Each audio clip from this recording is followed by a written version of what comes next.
Keith Livingston here with Dr. Mark Cucuzzella, sports physician based in West Virginia. Okay, Mark, can you tell me about your recent experience with running a 100-miler on a fat-adapted diet? Well, that's an interesting one, Keith, because I would say running it would be a generous term. So anyone who's done 100-milers, it's kind of a mix of a run and a march and a climb. It was in a very hilly area of West Virginia. We call it the New River Gorge. So it was a 100-mile trail run. So some of it single track, some of it kind of a more kind of a runnable mountain bike trail, a little bit of road. Had about 13,000 feet of climbing.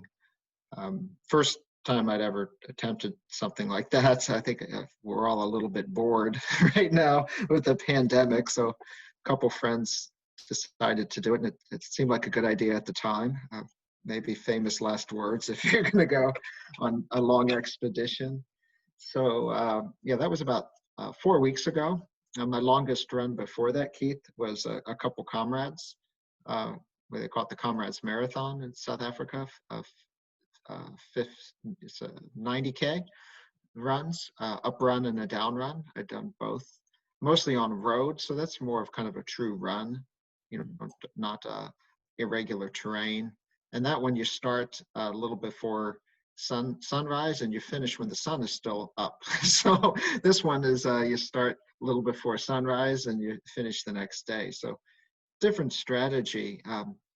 Certainly if you're going to run a long run that's 30 hours, not having to rely on a bunch of aid stations, which they don't have in these ultra marathons, is a good thing.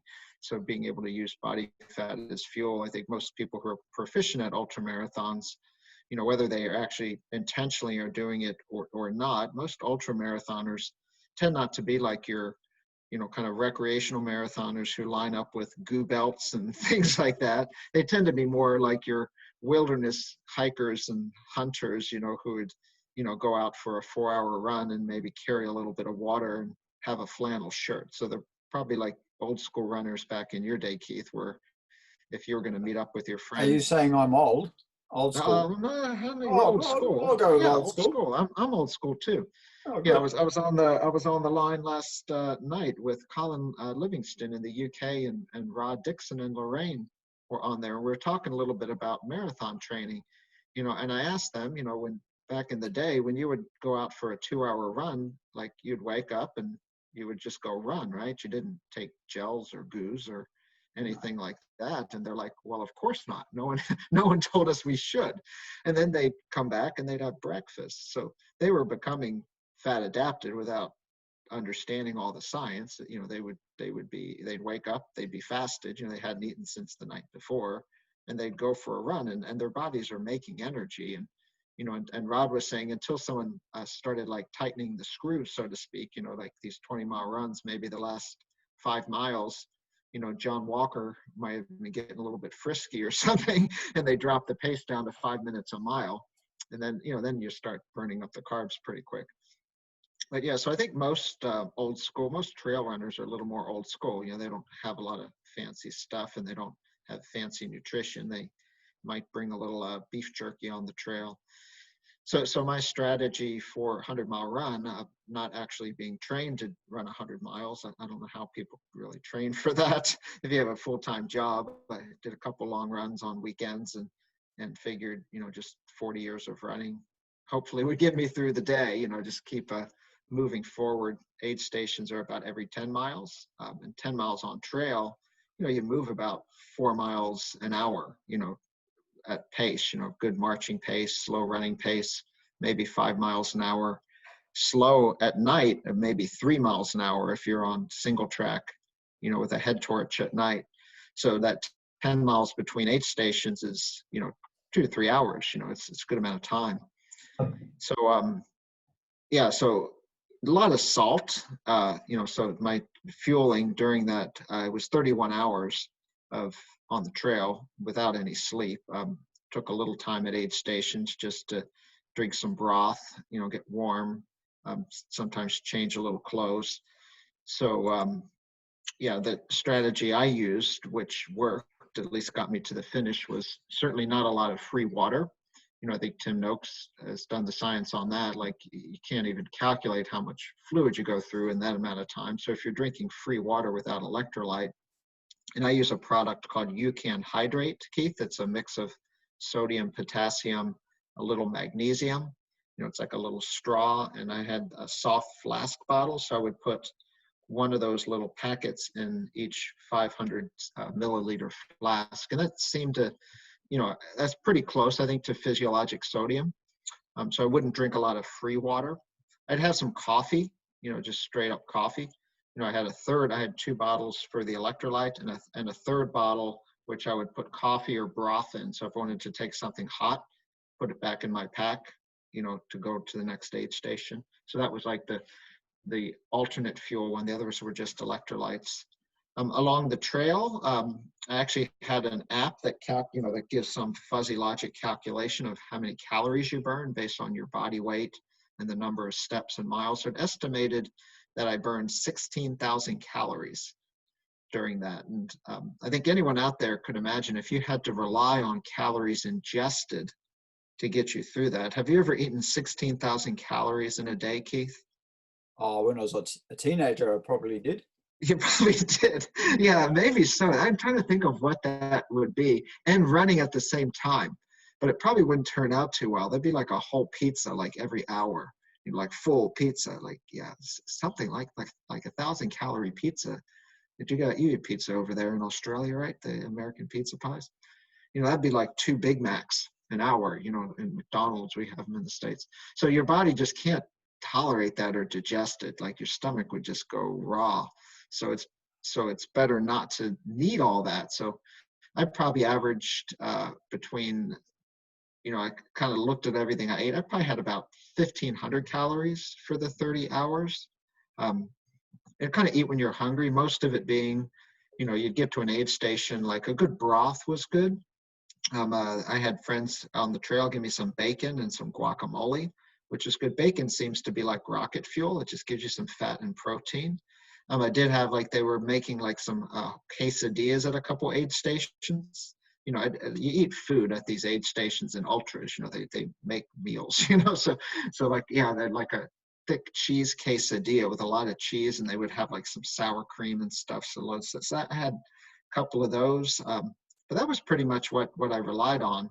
And certainly the nutrition, I don't think, was the limiter. My body was pretty beat up at the end, fatigue, and rolled my ankle a few times and crushed my toe. So those are the things that slow you up. The last 10 miles were about 2,000 feet of climbing in the last 10 miles. The last 10 miles felt like 20 miles.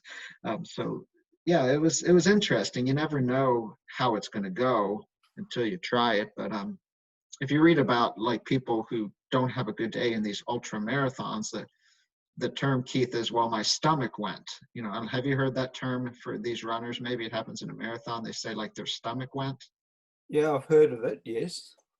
Yeah, and it's kind of nondescript, but what that is so can you imagine working, and some of these are the more serious types, they're working at a higher end heart rate, maybe moving slow, but they're working pretty hard. And once you're at a certain level of your VO2 max, and certainly add in some heat, your body's shunting all the circulation to cool you to the periphery and the working muscles. You shut off what's called that splanchnic circulation, which is to your organs, basically your digestive organs, Yep. So it's gonna select what it needs to keep you moving, shut off digestion. So if you're kind of playing marathoning or ultra marathoning by calorie math and you're working too hard, it's going to fail, because that 1,000 calories you just put in your stomach thinking you're going to actually put that into your muscles, it's basically just sitting in your stomach.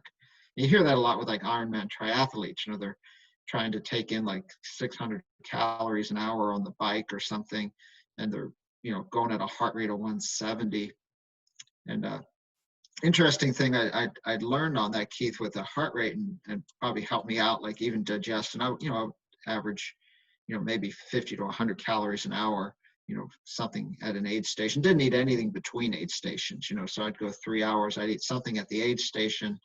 I'm a minimalist, so basically all I had was a very small pack with the fluid, and then extra jacket, but I didn't have like a pack I didn't bring any, between aid stations, I didn't have any calories in my pack. I knew I'd just get to the next aid station, with the fluid on my back. I think that makes it a little easier than carrying all this stuff, or, having to fish through your pack to grab a gel. But I had a heart rate watch that I would turn on every now and then. And toward the end of the race, like when I went into a run versus a walk, so if I was like really power walking, military walking, still moving pretty good, my heart rate would be like 110. But as soon as I would start to try to run, my heart rate would go up to like 150, 160, and not be moving too much faster. So I made the decision at about 80 miles, okay, because I had enough time in the bank to finish. And the only goal was just finish this thing before, they shut the finish line down. And that, I think, was a safe strategy, because I knew if I kept my heart rate at like 110, I could digest the fluids, the electrolytes, the little bit of calories. So I knew I wouldn't shut down nutritionally at that heart rate. I think people should practice this stuff in training, but listen to the physiology, keep your heart rate low, keep your calories low, get the electrolytes, and then you won't have like a time bomb blow up at you at some point that you could have avoided. And that would be the worst. Like if you get to like mile 90 of something like this, and say you actually had trained really hard for it, and something completely preventable just wrecked your day. And it happens, it happens. So knock on wood, I made it, learned some things. I mean, it was a human experiment day, I hadn't done something like that. But I think being fat adapted allowed me to finish that event. I wore a continuous glucose monitor during the event. So I did. So it's interesting. I can share the blog with you on the run. I think I did. But at about mile 90, Coca-Cola is rocket fuel for these ultras, straight Coke. So I had about 4 ounces of Coca-Cola, and my I don't tolerate glucose at all. I have a condition that I make very little insulin. So my glucose shot up like right away to up close to 200. But I don't think that was a bad thing. As soon as I started moving again, it went back down. So I probably put that right in my muscles through. When you exercise, you have these insulin-dependent glucose transports. But I don't think doing that like every half hour would have been a good thing, spiking my sugar like that. I think gave me just a little bit, a little bit of carb in the tank, 10 miles to go, a little caffeine. It felt good to throw that in my system, like 4 ounces, not like a big gulp, just a little bit. I think Frank Shorter used to drink flat Coke during they didn't have Gatorade back then. People used to drink Coke. Would that be true, Keith? Were people drinking like defizzed Coke? Well, in 1972, I wasn't even running yet. So I couldn't really answer that, but I do remember reading in the early 70s and mid 70s, when I got interested in running, that Frank Shorter definitely used to have flat Coke at the end of his marathons, and he found it gave him a lift. What we used to do when I was running long runs before these drinks came into being was mix up something like red grape juice, which is high in potassium, and about 18 grams of sugar per litre, and dilute it by 3 to get around 1 to 3 to get around the blood plasma glucose level, and that create a sort of isotonic solution. And that seemed to be really effective because it was high in potassium, and that we just had some magnesium and table salt, and that worked pretty well.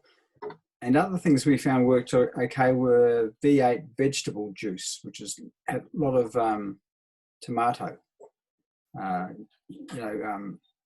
When you make a tomato drink, something changes it from acid to alkali in creating a tomato juice. And that was a nice salty broth-like drink, which, especially on long bike rides and things like that,